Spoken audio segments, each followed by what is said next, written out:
The shovel came down hard in the fading light of dusk, metal meeting bone with a sound that echoed through the cornfields like thunder. Jacob stood over the body of the man who had beaten him bloody just hours before, watching the overseer's fingers twitch once, twice, then go still.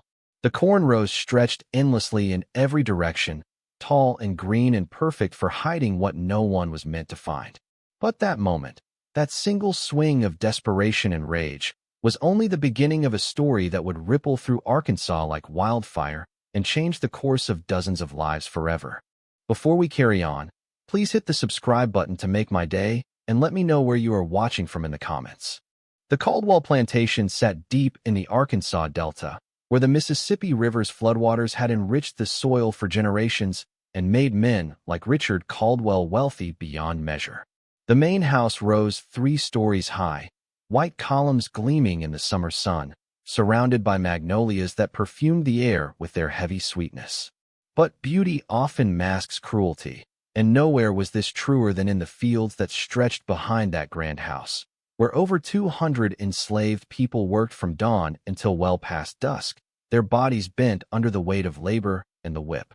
Jacob had been born on the Caldwell Plantation 28 years earlier, delivered by his mother in a cabin so small that 3 families shared its dirt floor and single fireplace. His mother, Ruth, had named him after a story she'd heard from a traveling preacher once, about a man who wrestled with God and lived to tell the tale. She'd hoped the name would give her son strength, and perhaps it had, because Jacob had survived what many others had not. He'd survived the fever that took 2 of his siblings before they could walk, survived the punishment yard where grown men were whipped until they couldn't stand, survived the sail that took his mother away when he was 12 years old, her being loaded onto a wagon bound for Louisiana while he screamed her name until his voice gave out. The overseer, a man named Curtis Brennan, had come to the Caldwell Plantation 5 years earlier, hired by Richard Caldwell's son William, who'd taken over the daily operations of the estate. Brennan was a tall man with a weathered face and eyes the color of dirty ice, and he'd earned his reputation on plantations across 3 states for his ability to extract maximum labor through maximum cruelty. He carried a thick leather strap on his belt and a pistol in his waistband, and he used both liberally. But his favorite weapon was his fists, and he took particular pleasure in beating men in front of their families, ensuring that everyone understood the price of resistance or even hesitation. Jacob had managed to avoid Brennan's worst attention for years by keeping his head down and working faster than most, his tall frame and strong back, making him valuable enough that even Brennan thought twice before damaging such productive property. But avoidance only worked for so long, and on that particular August day in 1847, Jacob's luck ran out in the worst possible way. The morning had started like any other, with the bell ringing before dawn and the field hands stumbling from their cabins, still exhausted from the previous day's labor. The corn was at its peak height, the stalks reaching well above a man's head, and the work involved checking each plant for pests, removing damaged ears, and ensuring the irrigation channels were clear. It was backbreaking work made worse by the heat that rose from the delta soil like steam from a kettle, turning the air thick and heavy and hard to breathe. Jacob had been assigned to the eastern section along with 20 other workers, including a young woman named Sarah whom he'd been seeing in secret for the past year. Their relationship was dangerous, not because it was forbidden. Plantation owners generally didn't care about such things among the enslaved, but because caring for someone gave them leverage, created a vulnerability that men like Brennan could exploit. They'd been careful, meeting only in the darkest hours, speaking in whispers, touching hands for just a moment when they passed each other on the paths between cabins. That morning, Sarah had stumbled while carrying a bucket of water to the fields, spilling half its contents. It was a small mistake, the kind that happened dozens of times each day, but Brennan had been watching, and Brennan was in a mood. He'd ridden over on his horse, a massive bay gelding that he used to intimidate as much as to transport himself, and he dismounted slowly, deliberately, making sure everyone stopped working to watch. Sarah had frozen when she saw him approaching, her hands trembling around the bucket handle. She was 18 years old, small and slight, with eyes that still held some spark of hope despite everything. Jacob had been working 3 rows over, close enough to see what was happening, but not close enough to stop it, not without revealing their connection and making things worse. Brennan had grabbed Sarah by the arm, his thick fingers closing around her bicep like a vice, and he'd shaken her hard enough that her head snapped back and forth.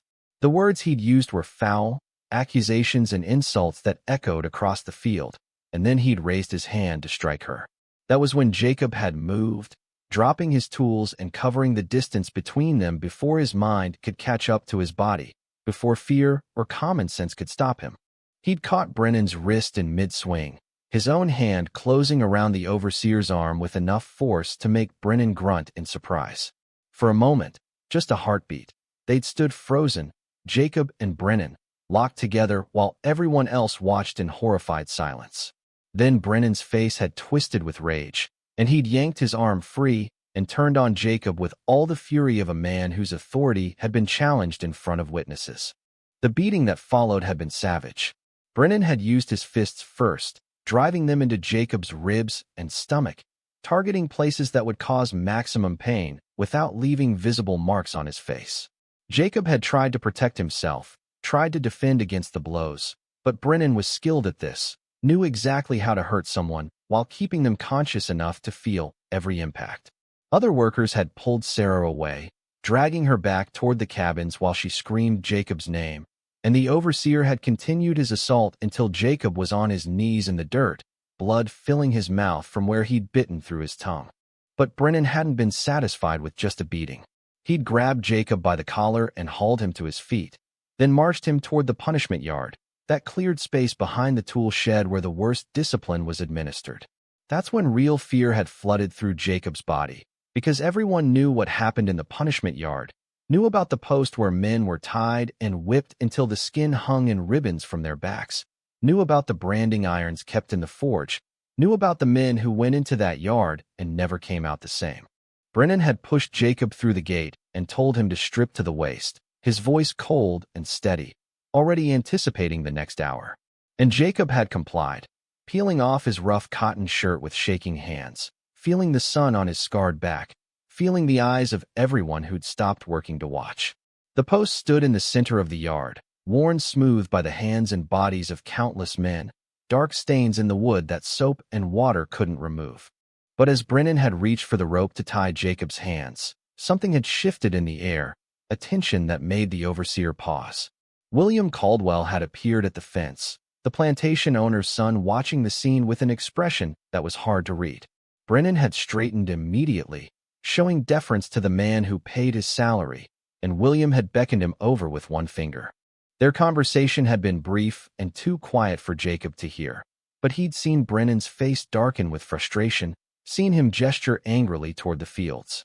William had shaken his head firmly, said something sharp, and then walked away, leaving Brennan standing alone with his hands clenched into fists. When the overseer had turned back to Jacob, the look on his face had promised that this delay was only temporary, that the punishment would come eventually and be all the worse for the waiting. Brennan had pointed toward the cornfields and told Jacob to get back to work, his voice thick with barely controlled rage. Jacob had pulled his shirt back on and walked toward the eastern section on unsteady legs, every breath sending pain through his bruised ribs, tasting blood with every swallow. But he'd been grateful for the reprieve, grateful that William Caldwell apparently needed him healthy enough to keep working, at least for now. The rest of the day had passed in a haze of pain and fear. Jacob had moved through the corn rows mechanically, his mind racing with the knowledge that Brennan wouldn't forget this, wouldn't forgive it. The overseer had been humiliated twice in one morning, first by Jacob's interference and then by William's intervention, and men like Brennan always found ways to settle scores. Jacob had seen it happen before, seen workers who'd offended Brennan suddenly assigned to the most dangerous tasks, seen them worked until they collapsed, seen them disappear in the night with stories of runaways that nobody quite believed. As the afternoon wore on and the sun began its descent toward the western horizon, Jacob had worked his way deeper into the corn, checking the irrigation channels in the most remote section of the field. The corn was so tall here that it blocked out everything else, creating a green tunnel that muffled sound and hid the world beyond. He'd been kneeling beside a channel, clearing debris, when he'd heard the footsteps behind him, heavy boots crushing the dry leaves on the ground. Brennan had found him alone, far from witnesses, far from anyone who might intervene again. The overseer had been carrying a shovel, the long-handled kind used for digging irrigation trenches, and he'd planted it in the ground beside Jacob with enough force to make the metal ring. When Jacob had looked up, shading his eyes against the slanting sunlight, Brennan had been silhouetted against the sky, a dark shape radiating menace. The overseer had told Jacob to stand up, his voice conversational now, almost friendly, which was somehow more terrifying than his earlier rage.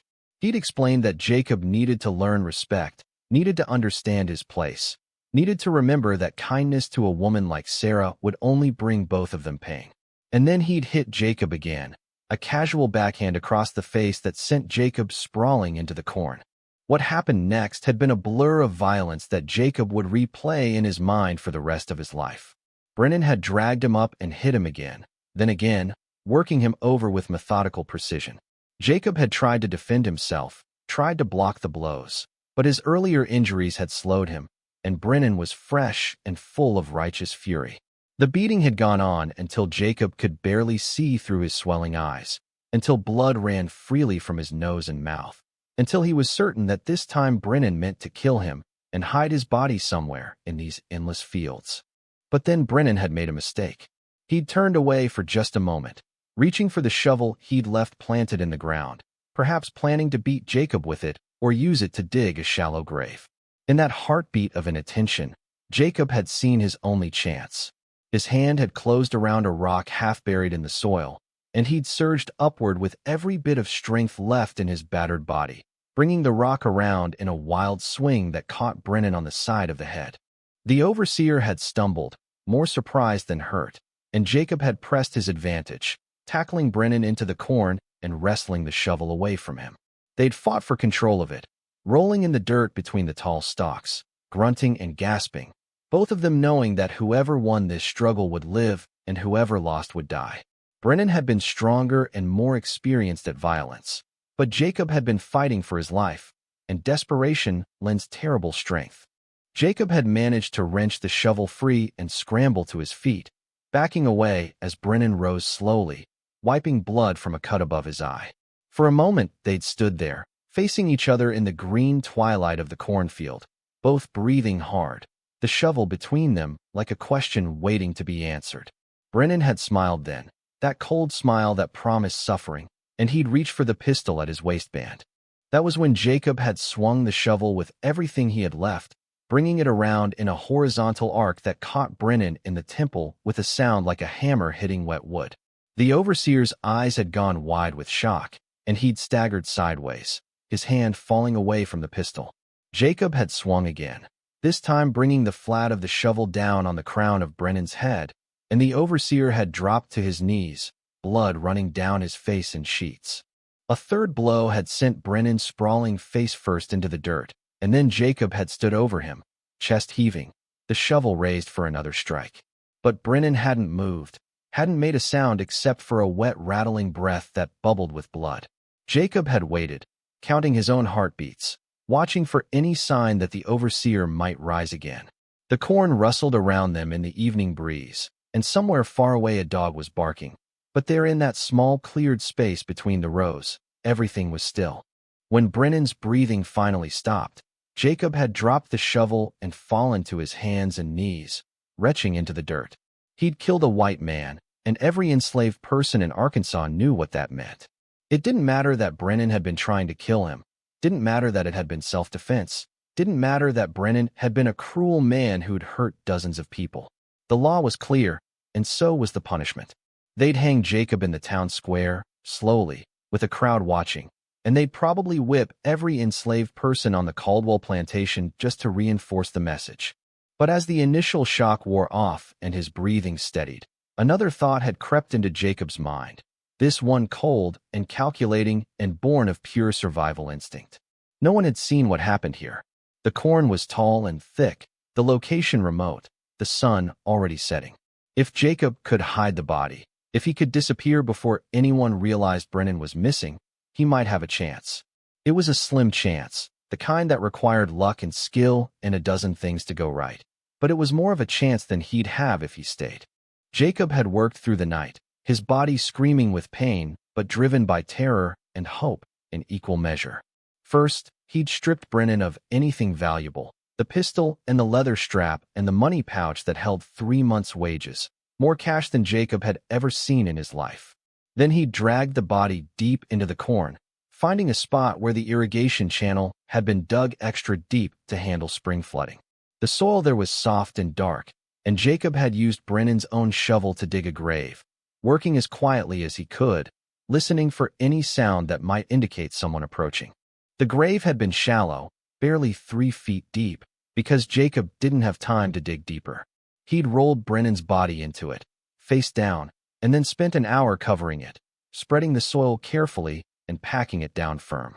When that was done, he'd scattered leaves and debris over the disturbed earth, then planted several cornstalks he'd uprooted from nearby, pushing them into the soft ground so that from even a few feet away it looked like an undisturbed part of the field. By the time he finished, the moon had risen, and Jacob had been working on pure determination, his vision blurring with exhaustion. But he couldn't rest, not yet. He'd taken the shovel and Brennan's belongings and carried them to the river, the same Mississippi River that had given the delta its rich soil. The water had been high from recent rains, moving fast and dark under the moonlight, and Jacob had thrown everything into the current, watching it disappear downstream toward Louisiana and eventually the Gulf of Mexico. Then he'd washed himself as best he could, scrubbing away the blood and dirt until his skin felt raw. His face was swollen and bruised, his ribs likely cracked, every movement bringing fresh pain. But these were injuries that could be explained by the earlier beating everyone had witnessed. As long as no one looked too closely, as long as no one asked too many questions, he might pass for just another enslaved man recovering from the overseer's attention. The hardest part had been walking back toward the cabins, forcing his feet to carry him toward danger instead of away from it. Every instinct screamed at him to run, to disappear into the night, and put as much distance as possible between himself and the Caldwell plantation. But running would confirm his guilt the moment Brennan's body was discovered, and running meant leaving Sarah behind, leaving her to face questions and suspicion and possibly punishment for his actions. So Jacob had returned to his cabin an hour before dawn, slipping inside and collapsing onto the pallet where he slept. The 2 other men who shared the tiny space had stirred but not awakened, and Jacob had forced himself to breathe slowly, to relax his tensed muscles, to do everything possible to look like someone sleeping naturally rather than someone who'd just committed murder and hidden the evidence. When the bell rang to start the new day, Jacob had risen with everyone else, moving stiffly but moving, heading toward the fields like he did every morning. Other workers had stared at his bruised face and asked what happened, and Jacob had told the truth about the earlier beating, leaving out only the final chapter.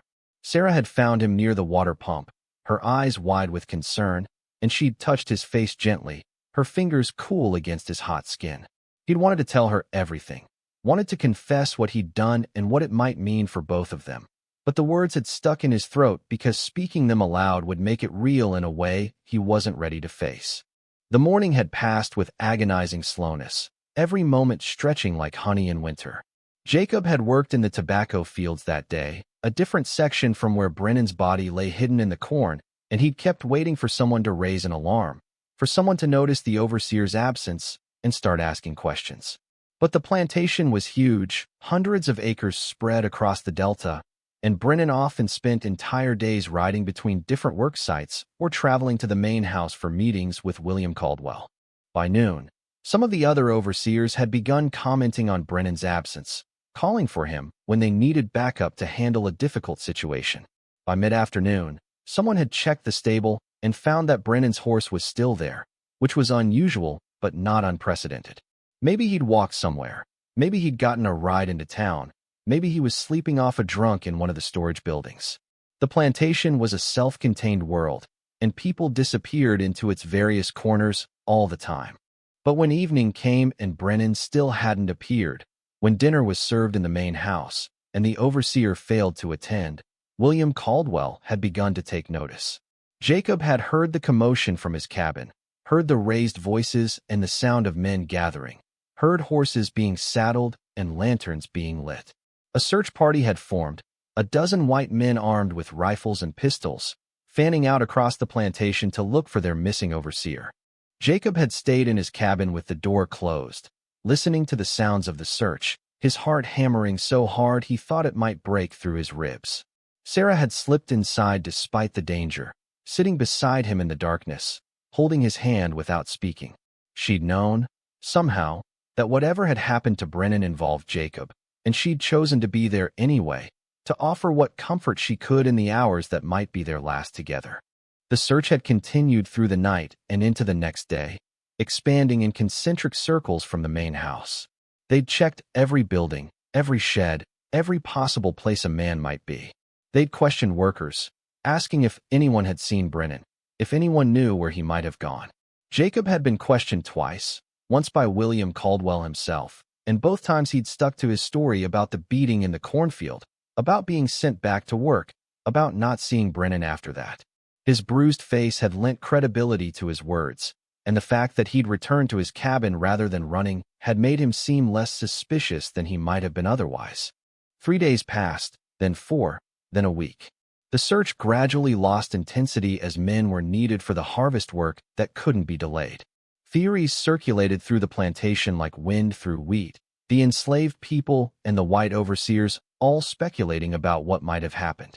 Some said Brennan had finally gone too far with someone's daughter or wife and been killed by an outraged husband. Others suggested he'd stolen money from William Caldwell and fled to Texas or Mexico. A few whispered that he'd been taken by river pirates who occasionally ventured up from the Delta to rob isolated plantations. William Caldwell had sent word to surrounding counties, describing Brennan and asking if anyone had seen him. He'd even offered a reward, $50 for information leading to finding the overseer, dead or alive. But the Mississippi Delta in 1847 was a vast and often lawless place, where men disappeared regularly for all sorts of reasons, and $50 wasn't enough to motivate much effort from county sheriffs who had their own problems to deal with. As the days turned into weeks, Jacob began to believe that he might actually survive this.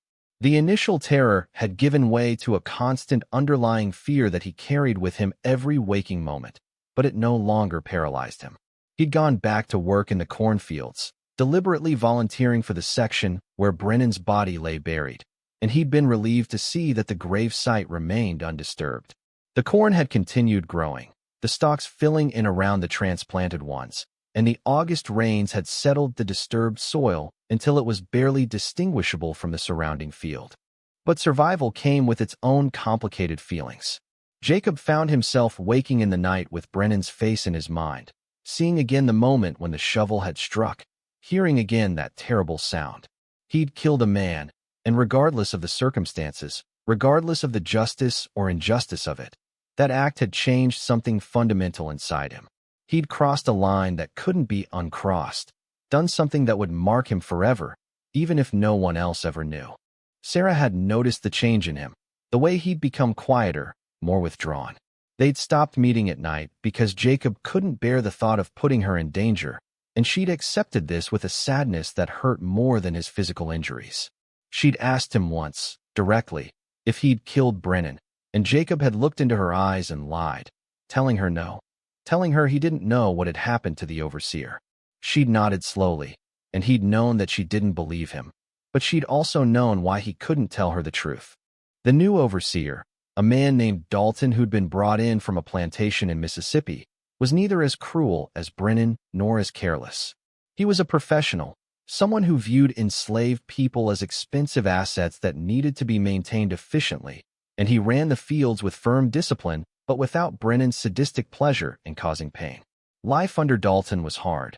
The work was always hard, but it was survivable in a way that it hadn't been before. September came, and with it the corn harvest. Jacob had volunteered for the harvesting crews, needing to be present when they reached the section where Brennan was buried. His plan had been simple. When they got close to that spot, he'd claimed to find something wrong with the stalks, some blight or pest infestation, and convince the crew to skip that particular area and come back to it later. Then he could return at night and move the body to a better hiding place. But fate intervened in an unexpected way. The harvest had been going smoothly, crews of workers moving through the corn with practiced efficiency, cutting stalks and loading wagons. They'd been perhaps 50 yards from Brennan's grave when one of the wagon wheels had broken, snapping the axle and dumping a full load of corn onto the ground. The accident had caused enough chaos and delay that William Caldwell had decided to shift operations to a different field entirely, leaving the eastern section for later in the season. By the time they returned to that section, it was late October, and the weather had turned cold and rainy. The crew had been smaller then, just 10 men working quickly to finish the last of the harvest before winter, and Jacob had been among them. When they'd reached the area where Brennan was buried, Jacob had felt his heart stop, certain that the grave would be obvious now, certain that weeks of rain and natural settling would have created a depression in the soil that anyone could see. But the corn had hidden everything. The stalks had grown tall and thick, and when the crew cut through that section, Brennan's grave looked like nothing more than a slightly softer patch of ground, easy to miss if you weren't looking for it. Jacob had been the one to cut the stalks directly over the grave, his hands shaking so badly he'd nearly dropped his blade, but he'd managed to load them onto the wagon without incident. After the harvest, the field had been plowed under in preparation for winter, and whatever trace remained of Curtis Brennan had been scattered and mixed into the rich delta soil. By November, the whispers about Brennan's disappearance had mostly faded, replaced by newer gossip and concerns. William Caldwell had declared the overseer officially missing and hired a permanent replacement, writing off whatever money Brennan might have owed as a loss. Life on the plantation continued its brutal rhythm, seasons cycling through planting and harvest, babies being born and old people dying, the machinery of enslavement grinding forward with mechanical indifference. Jacob had survived, but he hadn't forgotten. The knowledge of what he'd done sat heavy in his chest like a stone, and he knew it would stay there for the rest of his life. But that stone also represented something else, a proof that he was capable of fighting back, of refusing to accept his fate passively. Curtis Brennan had tried to break him, had tried to destroy him just like he'd destroyed others, and instead, Brennan was the one who'd ended up broken, buried in the cornfield he'd patrolled with such arrogance. The following spring brought changes to the Caldwell plantation that no one could have predicted. William Caldwell had gotten involved in politics, running for the state legislature on a platform that included some surprisingly moderate views on slavery. He'd begun talking about reform, about treating enslaved people more humanely, not because it was morally right, but because he believed it would be more economically efficient. His speeches had made him enemies among the more radical plantation owners, but they'd also made him allies among businessmen who saw the writing on the wall, who understood that the entire system was unsustainable in the long term. Jacob had paid attention to these developments with cautious interest, knowing that men like William Caldwell rarely changed for purely altruistic reasons. But the practical effects were real. The workdays became slightly shorter, food rations slightly larger, punishments slightly less severe. It wasn't freedom, wasn't even close to freedom, but it was a small improvement that made daily survival somewhat easier. Then, in June of 1848, something happened that changed everything again. A field hand named Moses had been caught trying to run, captured just 3 miles from the plantation by patrollers who'd been specifically watching for runaways. The standard punishment would have been a brutal public whipping followed by weeks in chains, but William Caldwell had surprised everyone by offering Moses a choice: take the whipping, or agree to be sold to a plantation in Texas where he'd have a chance to eventually work toward purchasing his freedom. Moses had chosen Texas, and the story of that choice had spread through the enslaved community like lightning. The idea that someone like William Caldwell might be willing to negotiate, might be willing to offer alternatives to the usual harsh punishment, had sparked something that had been dormant for years. Hope, that most dangerous and necessary of emotions, had begun to flicker in hearts that had tried to extinguish it. Jacob had thought about Texas, about the possibility of working toward freedom, about starting over somewhere far from the grave in the cornfield. But he'd also thought about Sarah, about the fragile life they'd been building together in the spaces between work and sleep, and he'd known he couldn't leave without her. The problem was that Sarah belonged to William Caldwell as much as Jacob did, and convincing a plantation owner to sell 2 people together, people who might cause problems if separated, was a negotiation that required leverage and resources Jacob didn't have. Through the summer and into the fall, Jacob had worked and saved, hiding the small amounts of money he occasionally earned from doing repairs or crafts for other enslaved people. It wasn't much, maybe $10 over 6 months, but it was a start. He'd also begun teaching himself to read, using a stolen primer and practicing by firelight when his cabin mates were asleep. Literacy was illegal for enslaved people in Arkansas, punishable by whipping or worse, but Jacob had understood that knowledge was a weapon, and he needed every weapon he could acquire. Sarah had been teaching him, secretly, sharing the education she'd received from a sympathetic kitchen worker years earlier. They'd met in the woods behind the cabins, hidden by darkness and distance, and she'd guided his fingers over letters and words, patient with his mistakes, encouraging with his progress. Those stolen hours of learning had become the most precious part of Jacob's week, moments when he felt like something more than property, when he felt like a man with a mind and a future worth fighting for. By December, Jacob could read simple passages and write his own name, could understand the contracts and bills of sale that governed every aspect of his existence. This knowledge had been simultaneously empowering and terrifying, because the more he understood about the legal structures of slavery, the more he realized how completely trapped he was. The law treated him as property, no different from cattle or furniture, and every word of every statute reinforced the absolute power of people like William Caldwell over people like him. But the law was also changing, slowly, in ways that most people on the plantation didn't see or understand. Northern states were abolishing slavery entirely, and the tensions between North and South were growing more pronounced with each passing year. Jacob had heard whispers about underground networks that helped enslaved people reach free states, about Quakers and other religious groups who believed slavery was a sin, about entire communities in places like Ohio and Pennsylvania where Black people lived as free citizens. These stories had seemed like fairy tales at first, too good to be true, but as Jacob learned to read, he'd found evidence that they were real. Newspapers occasionally made their way to the plantation, usually old copies that white workers had finished with, and Jacob had learned to steal moments with them, scanning articles about escaped slaves and abolitionist movements and legal battles over the expansion of slavery into new territories. The winter of 1848 into 1849 was harsh, with ice storms that killed livestock and made fieldwork nearly impossible. The enslaved community had huddled in their inadequate cabins, burning whatever fuel they could find, wearing every piece of clothing they owned in layers to fight the cold. Jacob had shared his cabin with 5 other men by then, crowded together for warmth, and they'd talked long into the frozen nights about the future, about what might happen if the tensions between North and South exploded into war. One of the men, an older field hand named Benjamin who'd been enslaved for nearly 50 years, had laughed at the younger men's speculation. He'd said that white people had been talking about war over slavery his entire life, and it never amounted to anything more than speeches and compromises.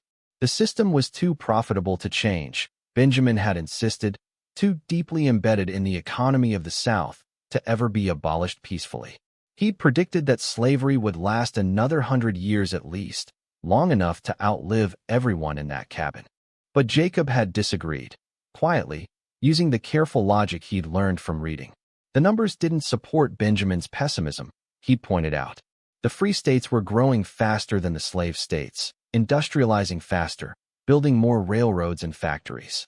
The balance of power was shifting, and when it shifted far enough, something would break. Whether that break would benefit enslaved people or simply make their lives worse was impossible to predict, but Jacob had been certain that change was coming, sooner rather than later. Spring came eventually, as it always did, and with it the planting season. Jacob had been assigned to a new crew working the tobacco fields, back-breaking labor that involved constant bending and careful handling of fragile plants.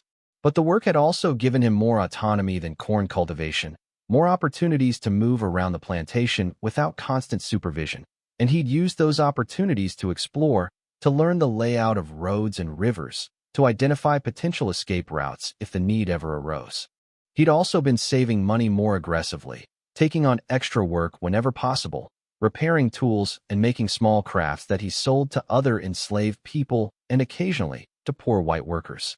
By June of 1849, he'd accumulated nearly $30, hidden in a leather pouch buried under the floor of his cabin. It was still nowhere near enough to purchase freedom for himself and Sarah. William Caldwell had paid over $1,000 for each of them, but it was enough to fund an escape attempt, enough to buy food and transportation, and maybe bribe a sympathetic boat captain to carry them north. But planning an escape was complicated by factors Jacob couldn't control. The Fugitive Slave Act meant that even reaching a free state didn't guarantee safety. Slave catchers operated in the north too, and escaped slaves could be dragged back south in chains. The Underground Railroad that he'd heard about was real but difficult to access, requiring connections and trust that took time to build. And leaving meant abandoning everyone else, his friends and fellow workers, everyone who'd been part of his life on the plantation. Sarah had been the one to finally push him toward action. They'd been meeting more regularly by then, the risks seeming less important than the connection they shared. And one night in July she'd told him about conversations she'd overheard in the main house. William Caldwell was in financial trouble, apparently. His political ambitions had cost him more than he could afford, and he was considering selling off some of his enslaved people to cover his debts. Sarah's name had been mentioned, along with several others, and the likely buyer was a plantation owner from Alabama known for working people to death in cotton fields that stretched to the horizon. That news had crystallized everything for Jacob. The choice was no longer whether to run, but when and how. He'd spent the next 2 weeks preparing, gathering supplies, studying the phases of the moon to pick the darkest night, memorizing the route he'd scouted through the swamps north of the plantation. He'd told only 2 people about his plans, Sarah, who would come with him, and Benjamin, who'd agreed to help cover their absence for as long as possible. They'd left on a moonless night in early August, exactly 2 years after Jacob had killed Curtis Brennan and buried him in the corn. The symmetry hadn't been lost on Jacob, this anniversary marking the beginning of a new chapter just as it closed the previous one. They'd taken only what they could carry, 2 blankets, Jacob's money, some dried food stolen from the kitchen, and Brennan's pistol, which Jacob had kept hidden all this time, cleaned and oiled and loaded. The first 3 days had been the most dangerous, traveling through territory where they were most likely to be recognized, where patrols actively looked for runaways. They'd moved only at night, sleeping during the day in caves and thickets, avoiding roads and settlements. Jacob had used the skills he'd learned working the fields, reading the landscape, finding water, identifying plants that could be eaten and plants that were poisonous. Sarah had been stronger than Jacob had expected, keeping pace despite her smaller size, never complaining about hunger or exhaustion or fear. They'd developed a rhythm, taking turns keeping watch, supporting each other through the worst moments of doubt. On the 4th night, they'd reached the Mississippi River, and Jacob had used most of their money to bribe a black freedman who operated a ferry to carry them across after dark, no questions asked. The far side of the river had felt like crossing into another world, even though they were still deep in slave territory, still surrounded by danger. But something about the physical act of leaving Arkansas, of putting that wide expanse of water between themselves and the Caldwell plantation, had lifted some of the weight from Jacob's shoulders. They'd pressed north through Missouri, following the North Star in the directions Jacob had memorized from conversations with other enslaved people who'd attempted the journey. 2 weeks into their flight, they'd made contact with the Underground Railroad, a Quaker family operating a farm near the Missouri-Iowa border. The family had hidden Jacob and Sarah in their barn, fed them, given them clean clothes, and most importantly, connected them with the next station on the route north. From there, they traveled in a series of jumps, hidden in wagons and boats, moving between safe houses operated by abolitionists who risked their own freedom to help others find theirs. The journey had taken nearly 2 months, and there'd been close calls, moments when they'd hidden while slave catchers searched nearby, moments when they'd gone days without food, moments when Jacob had seriously considered turning back because the road ahead seemed impossible. But Sarah had kept him going, her determination matching his, her belief in their eventual freedom sustaining them both through the darkest hours. They'd finally crossed into Canada in October of 1849, arriving in a settlement near Lake Erie where a community of escaped slaves had built new lives. The first night on free soil, Jacob and Sarah had stood together looking at stars that somehow seemed brighter than any they'd seen in Arkansas, and they'd held each other and cried, releasing years of accumulated fear and pain and hope. The community had welcomed them, helped them find work and housing, taught them how to navigate life as free people. Jacob had found employment as a carpenter, discovering that the skills he'd developed on the plantation translated well to legitimate trade. Sarah had become a seamstress, her precise hands and creative eye making her work sought after. They'd married in a small ceremony 6 months after arriving, legally married, which was something enslaved people in Arkansas could never be. And they'd begun building the life they'd only dreamed about during those secret meetings in the woods behind the cabins. But freedom hadn't erased the past. Jacob still carried Brennan's death with him, still saw that moment in his dreams, still felt the weight of what he'd done. He'd confessed everything to Sarah eventually, unable to keep the secret any longer, and she'd listened without judgment, understanding that survival sometimes required terrible choices. She'd told him that Brennan had deserved what happened, that a man who lived by violence couldn't complain when violence came for him in return, but Jacob had known it wasn't that simple. Over the years that followed, Jacob and Sarah became pillars of their community, helping other escaped slaves adjust to freedom, contributing to the networks that continued smuggling people north. Jacob had learned that the Caldwell plantation had eventually collapsed, William's political ambitions and financial mismanagement leading to bankruptcy and the sale of all his property, including the enslaved people he'd once owned. Jacob had felt a complicated satisfaction at this news. Not quite revenge, but a sense that some form of justice had been served. In 1861, when the war finally came, the war that Benjamin had insisted would never happen, Jacob had wanted to join the Union Army, to fight for the cause of abolition. But by then he was 38 years old with 2 children and responsibilities that made such service impractical.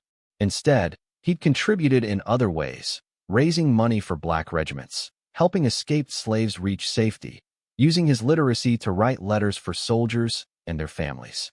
The Emancipation Proclamation in 1863 had felt like vindication, proof that the impossible could become possible, that the system Benjamin had called eternal could be dismantled after all. Jacob had read the proclamation aloud to his children, his voice breaking with emotion, explaining to them that they would grow up in a world their parents could barely have imagined, a world where slavery was abolished and black people had legal rights, however imperfectly enforced. By the time Reconstruction began after the war, Jacob and Sarah had built a prosperous life, owning their home and a small carpentry shop that employed 3 workers. They'd accumulated modest wealth and even more modest fame, known throughout the black community as people who'd escaped slavery and thrived, as proof that freedom and success were possible. Jacob never told anyone else about Curtis Brennan, about that August evening in the cornfield when he'd brought the shovel down and changed the course of his life.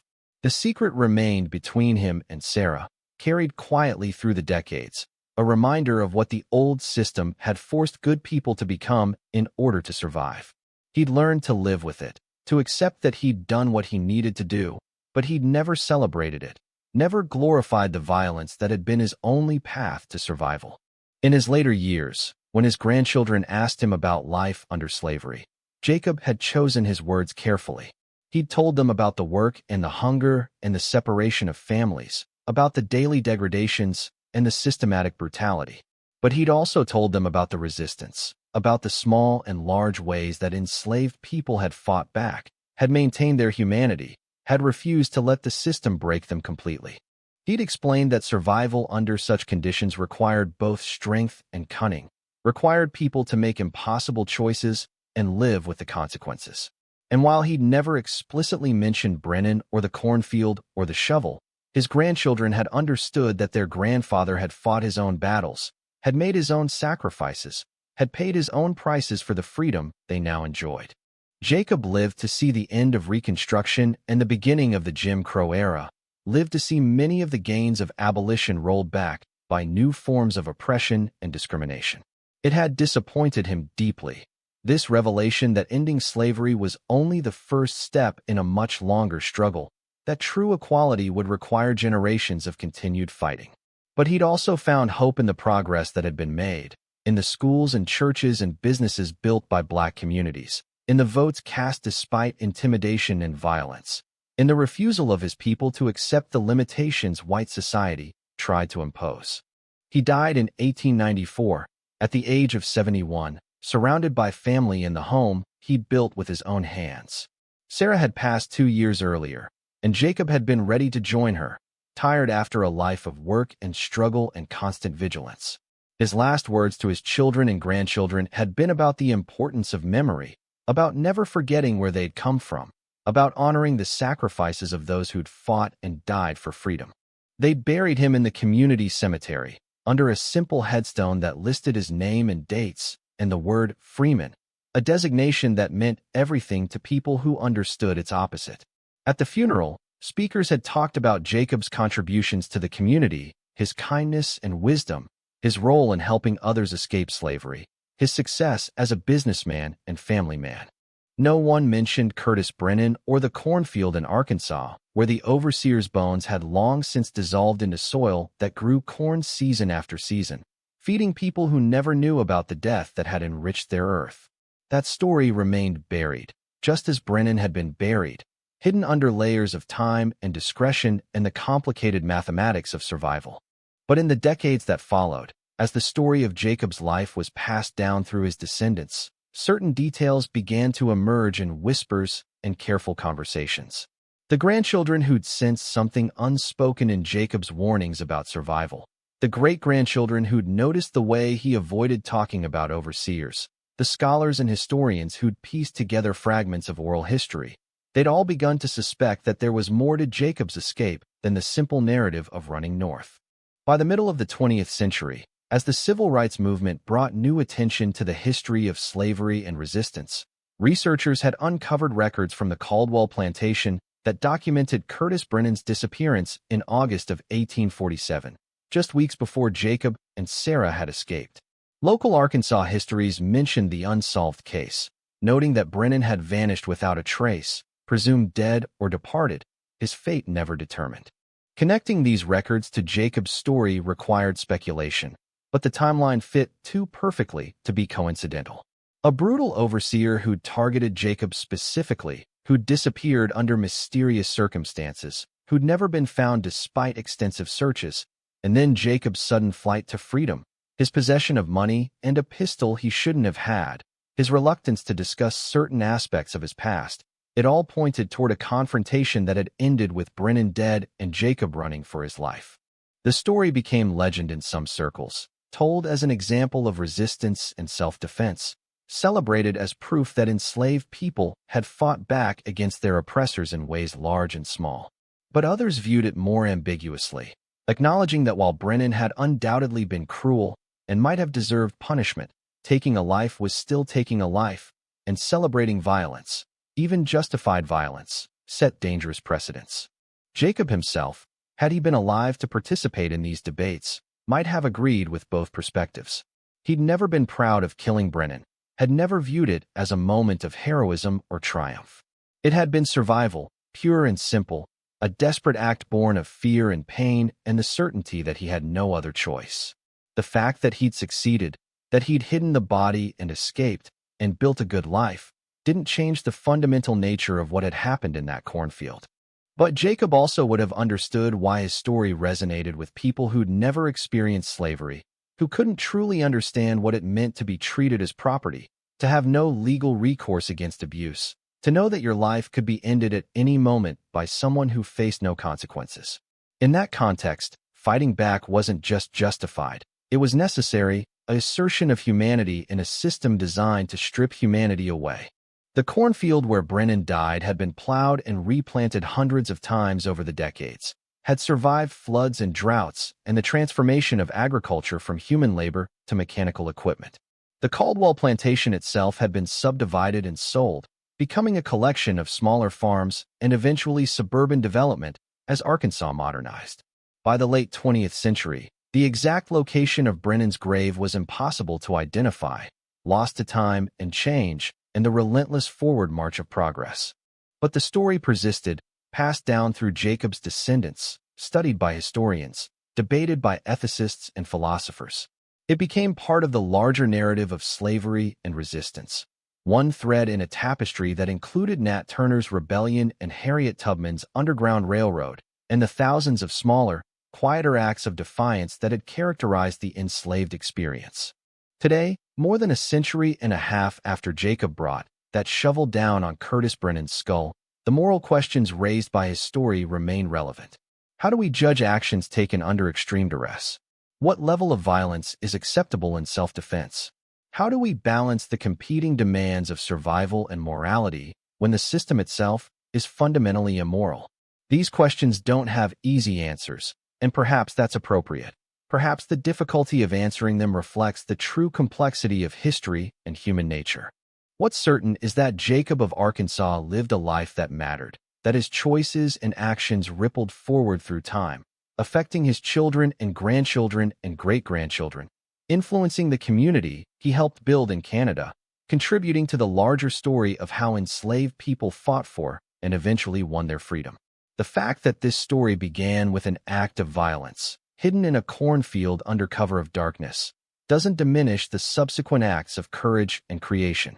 It simply reminds us that freedom is often purchased at terrible cost, and that the men and women who paid that cost deserve our understanding, our respect, and our continued commitment to the values they fought to secure.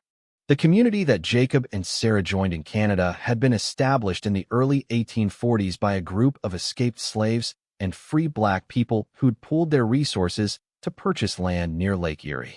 The settlement, known as Willow Creek, had grown from a handful of families to nearly 300 people by the time Jacob and Sarah arrived, creating a self-sufficient community with its own church, school, and businesses. The residents farmed the fertile land, operated sawmills and grist mills, and traded with neighboring white communities who were generally more accepting of black residents than their counterparts in the United States. Jacob had been welcomed into the community with open arms, his carpentry skills immediately valuable in a growing settlement that needed constant construction and repair. Within weeks of arriving, he'd been hired to help build a new school building, working alongside other craftsmen who shared his determination to create something lasting and meaningful. The work had been physically demanding but emotionally satisfying in ways that plantation labor never could be, because Jacob was building for himself and his community, creating value that he would actually benefit from. The school project had introduced Jacob to several men who would become lifelong friends, particularly a man named Isaac who'd escaped from a Virginia plantation 5 years earlier. Isaac had been a blacksmith in Virginia, and together he and Jacob had formed a partnership that combined their complementary skills. They'd opened a workshop that offered both carpentry and metalworking services, quickly becoming essential to the community's infrastructure development. The workshop had provided stable income and allowed both men to save money for future expansion, to train apprentices who would carry their skills forward to the next generation. Sarah's adjustment to freedom had been equally remarkable, but in different ways. The trauma of slavery had left her with a deep mistrust of white people and authority figures, a wariness that took years to overcome. She'd experienced nightmares for the first year in Canada, waking up screaming from dreams where she was being dragged back to Arkansas, back to the Caldwell plantation, back to the powerlessness that had defined the first 18 years of her life.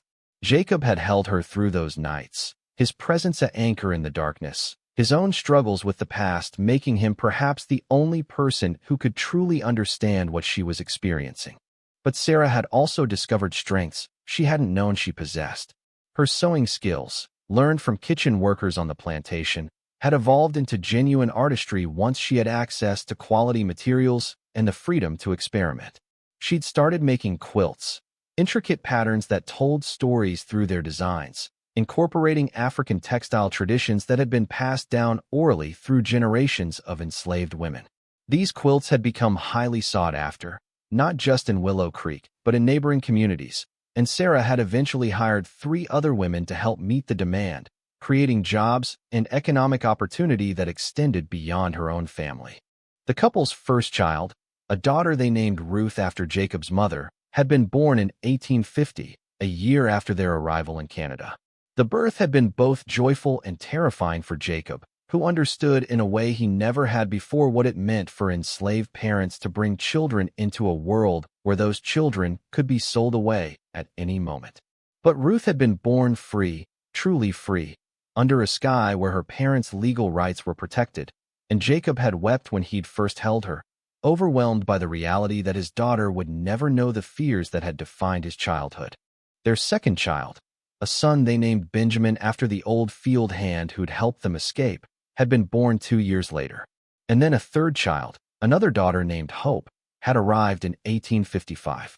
Raising these children had forced Jacob and Sarah to confront questions they'd never had to think about before, questions about education and discipline, about how to prepare children for a world that would judge them by their skin color while also teaching them to value themselves and their heritage.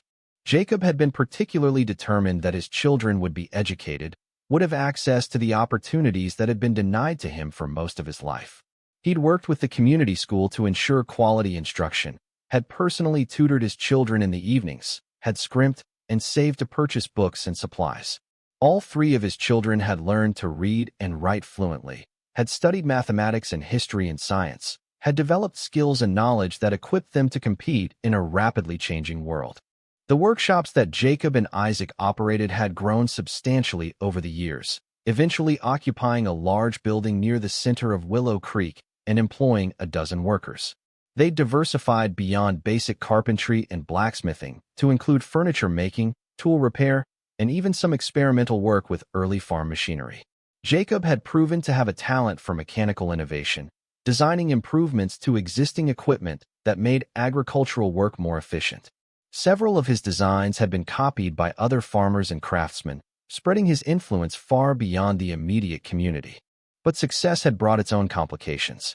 As Jacob became more prosperous, as his business grew and his children thrived, he'd sometimes felt guilty about the people he'd left behind in Arkansas, the hundreds of enslaved people still working the Caldwell plantation and thousands of others trapped throughout the South. He'd donated money to abolitionist causes, had helped fund Underground Railroad operations, had personally assisted dozens of escaped slaves who'd made their way to Willow Creek seeking refuge. But it had never felt like enough, and the weight of survivors' guilt had been a constant companion through his middle years. The Fugitive Slave Act of 1850 had cast a shadow over communities like Willow Creek, reminding everyone that freedom in Canada was more secure than freedom in the northern United States, but still not absolutely guaranteed. Slave catchers occasionally ventured into Canada, operating illegally but effectively, kidnapping people and dragging them back across the border before authorities could intervene. Jacob had organized a community watch system, a network of residents who kept track of strangers and warned about potential threats, helping to protect the community from these incursions. In 1857, a slave catcher had come to Willow Creek looking for a family that had escaped from Kentucky 6 months earlier. The man had posed as a traveling merchant, asking questions about residents, clearly searching for his targets.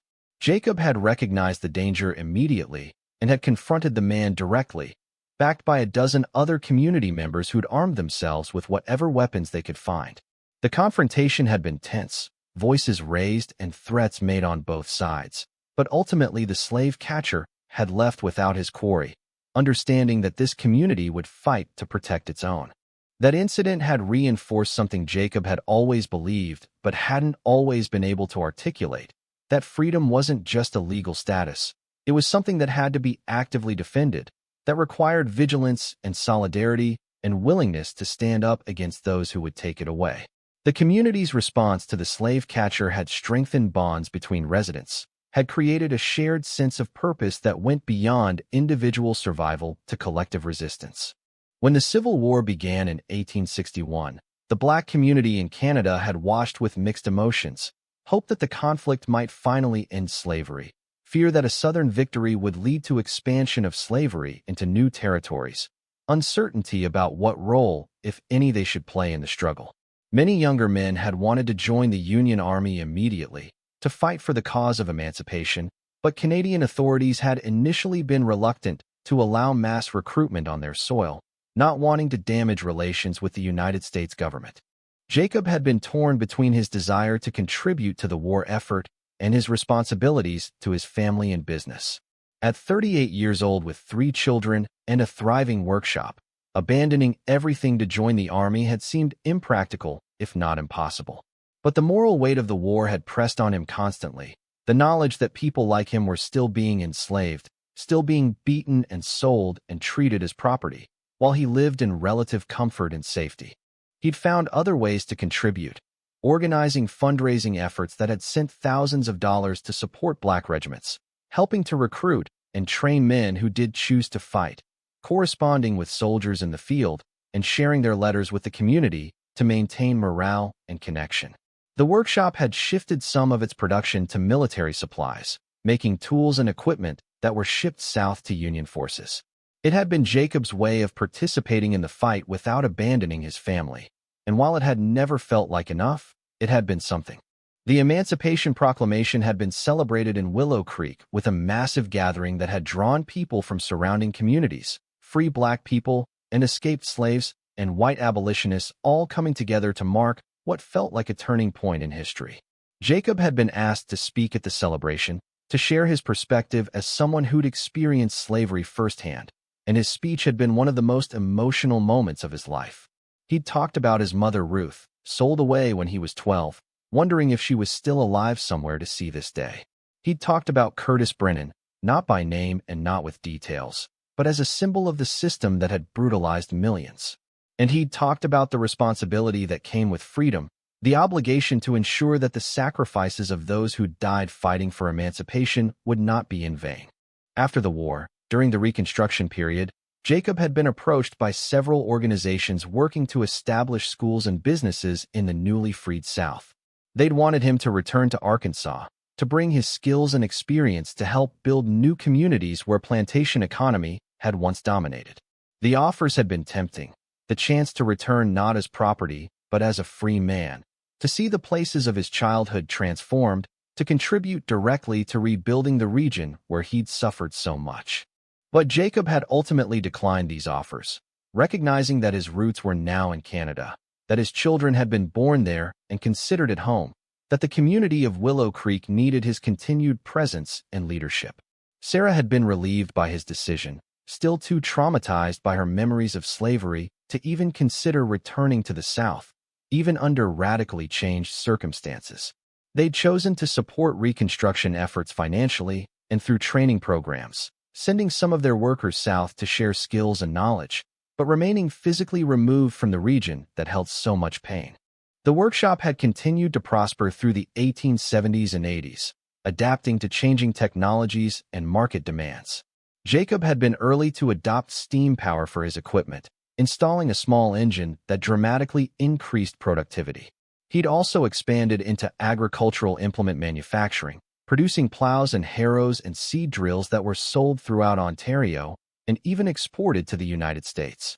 The business had made Jacob relatively wealthy by the standards of his community, allowing him to own a substantial home, to provide university education for his children, to support numerous charitable causes. But wealth had never been Jacob's primary goal or measure of success. What had mattered most was the life he'd built with Sarah, the family they'd raised, the community they'd helped strengthen, the proof that people who'd been enslaved could thrive when given opportunity and freedom. Every achievement, every milestone, every moment of joy had been measured against the darkness of what had come before, against the memory of Curtis Brennan's cruelty and the desperation that had driven Jacob to violence in that cornfield. Jacob's children had all succeeded in their own ways, validating his and Sarah's determination to provide them with education and opportunity. Ruth had become a teacher, eventually running her own school in a nearby community. Benjamin had studied engineering and worked on railroad construction projects throughout Canada. Hope had married a doctor and become involved in women's suffrage movements, fighting for the rights of women to vote and participate fully in civic life. All three had absorbed their parents' values about social justice and community service, using their privileges to advocate for others who faced discrimination and disadvantage. The question of whether to tell his children about Curtis Brennan had troubled Jacob for years. On one hand, he'd wanted them to understand the realities of slavery, to know what their parents had endured and overcome. On the other hand, he'd feared that knowledge of his violent act might burden them, might change how they saw him, might create moral complications they were too young to properly navigate. He'd eventually decided to wait until they were adults before sharing the full story, and even then he'd told it carefully, emphasizing the impossible circumstances rather than the act itself. Ruth had been the first to hear the story, after she'd become engaged to be married, and Jacob had felt she needed to understand the full weight of what slavery had meant for her parents. She'd listened without interrupting, her face growing more solemn as Jacob described the beating, the confrontation in the cornfield, the terrible necessity of killing Brennan to survive. When he'd finished, she'd been quiet for a long moment, and then she'd hugged him tightly and told him that she understood, that anyone in his position would have done the same, that he'd made the only choice that would have allowed him to eventually meet and marry her mother, to have children, to build the life they now shared. Benjamin had reacted differently when Jacob had told him the story several years later. He'd been angry, not at his father, but at the system that had forced such choices, angry at the historical circumstances that had treated human beings as property, angry at the ongoing racial prejudice that persisted even after slavery's abolition. His anger had been righteous and appropriate, and Jacob had recognized in his son the same fire that had driven him to resist Brennan's cruelty, the same refusal to accept injustice passively. Hope had been the last to hear the story, and her response had been the most complex. She'd wanted to know every detail, had asked questions about Brennan's family, about whether the overseer had left children behind, about whether Jacob had ever experienced remorse beyond the practical consequences of his action. These were difficult questions that Jacob had asked himself countless times over the decades, and he'd answered them as honestly as he could, acknowledging the moral weight of taking a life, while also affirming that he would make the same choice again if faced with identical circumstances. All three of Jacob's children had kept the story confidential, understanding instinctively that it was not something to be shared widely, that it belonged to the family's private history rather than public narrative. But they'd also processed it differently, incorporating it into their own understanding of history and justice and the complicated legacies that all families carry forward through generations. As Jacob had aged into his 60s and 70s, he'd become something of an elder statesman in Willow Creek, someone whose opinion carried weight in community decisions, whose experience bridged the gap between the generation that had known slavery personally and the generation born into freedom. He'd served on the school board, had helped mediate disputes between residents, had mentored young people starting businesses or facing personal challenges. His wisdom had come from hard experience, from having survived circumstances that would have destroyed lesser men, from having chosen repeatedly to build rather than destroy despite every reason to be bitter and angry. The workshop had eventually been passed to Benjamin, who'd taken over daily operations while Jacob transitioned into a consulting role. Benjamin had modernized the business further, incorporating new technologies and expanding into markets his father hadn't considered. But he'd maintained the core values that Jacob and Isaac had established, the commitment to quality craftsmanship, the fair treatment of workers, the integration of business success with community service. The workshop had become a model for other Black-owned businesses, proof that success was possible even in a society that often erected barriers based on race. Sarah had aged more gracefully than Jacob in some ways, her face remaining relatively unlined despite the hardships of her early life, her spirit undiminished by the passage of time. But she'd also struggled with the physical effects of plantation labor, her hands becoming arthritic from years of sewing, her back troubled by old injuries from carrying heavy loads. In her later years, she'd focused on quilting projects that told stories of the community's history, creating visual narratives that would preserve memories for future generations. Her most ambitious project had been a massive quilt depicting the journey from slavery to freedom, with panels representing different stages and challenges, a work that had taken 3 years to complete and had been displayed in churches and community centers throughout Ontario. The couple had celebrated their 40th wedding anniversary in 1889, a milestone that seemed almost miraculous given how their relationship had begun. Secret meetings in the darkness near plantation cabins, stolen moments of tenderness surrounded by brutality and oppression. The anniversary celebration had brought together family and friends from across the region, with speeches and music and shared meals that lasted an entire day. Jacob had looked around at the gathering, at his children and grandchildren, at the community of free Black people they'd helped build, and had felt a satisfaction that went beyond mere happiness, a sense that his life had meant something, that the terrible choices he'd made in that Arkansas cornfield had ultimately led to something good and lasting. Sarah had died in 1892, suddenly and relatively peacefully, her heart simply giving out one morning as she worked on a quilt in the living room of their home. Jacob had found her there, the needle still in her hand, her face peaceful, as though she'd simply fallen asleep. The loss had devastated him in ways he hadn't fully anticipated, despite knowing that at their age such separations were inevitable. Sarah had been his companion through the worst and best moments of his life, the one person who truly understood what he'd endured and overcome, and without her the world had felt diminished, colors less bright, food less flavorful, successes less meaningful. The 2 years between Sarah's death and his own had been a kind of extended meditation for Jacob, a time when he'd reflected deeply on his life and legacy, on the choices he'd made and their consequences. He'd written a memoir of sorts, though he'd never published it, just a private account for his children and grandchildren detailing his experiences under slavery, his escape, his life in Canada. The memoir had included the story of Curtis Brennan, told in full detail for the first time, with all the moral complexity and emotional weight that the act carried. Jacob had wanted his descendants to understand not just what he'd done but why, to comprehend the impossible circumstances that had made violence seem like the only path to survival. In his final months, Jacob had experienced physical decline that mirrored Sarah's, his strong body finally betraying him after 7 decades of hard use. He'd remained mentally sharp until near the end, still offering advice to business partners and family members, still following political developments, and offering commentary on the state of race relations in North America. But his body had grown frail, his movements slow and painful, and he'd accepted with surprising grace that his time was coming to an end. On his last day, surrounded by his children and several grandchildren, Jacob had spoken about gratitude, about how fortunate he felt despite everything he'd endured, about the miracle of having survived when so many others hadn't, about the responsibility that survival carried with it. He'd told his family to remember their history but not to be defined by it, to honor the past without being trapped in it, to fight injustice wherever they found it, but also to embrace joy and beauty and hope.